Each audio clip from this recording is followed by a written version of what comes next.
I'm Avi Arditi. Roseanne Skirble is away. But joining me from Los Angeles is English teacher Lita Baker to explain our topic on WORDMASTER this week. It's a feature of the language called compounding.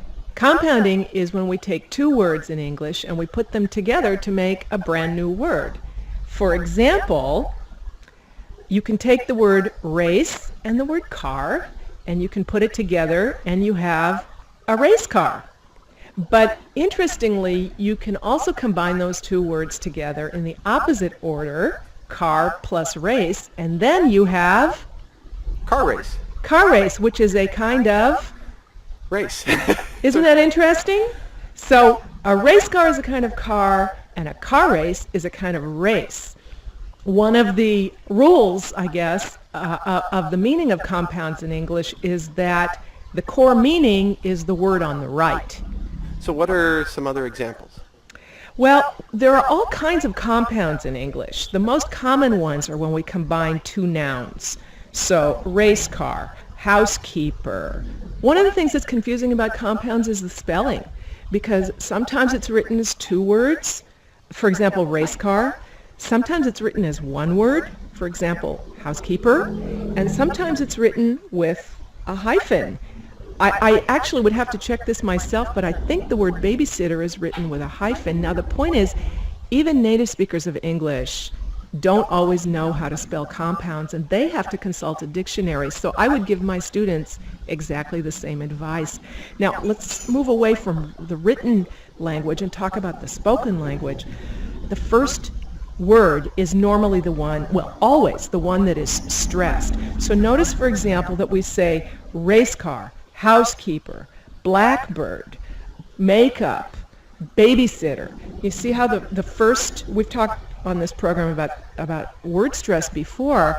In a compound, the first word is the one that gets stressed, and that's one of the things that actually identifies as a compound. What if you have, for example, where does the President of the United States live?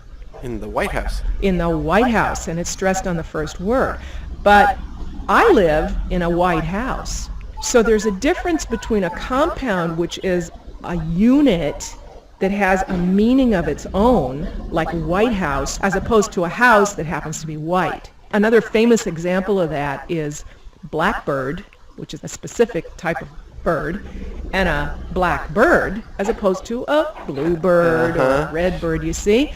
So what we have to do in the classroom, first of all, explain to students what I've just explained to you, and then do what we call ear training. I can propose a couple of activities that teachers can do that can help students to learn compounds. One of them is a simple matching activity where you have two columns, and what the students have to do is take a word from the first column and match it with a word in the second column, and create the compound and then practice saying it correctly. So a simple matching activity. But there's another activity that is really fun, and that is to take these, you know how we were talking about the difference between White House and White House, or blackbird and blackbird.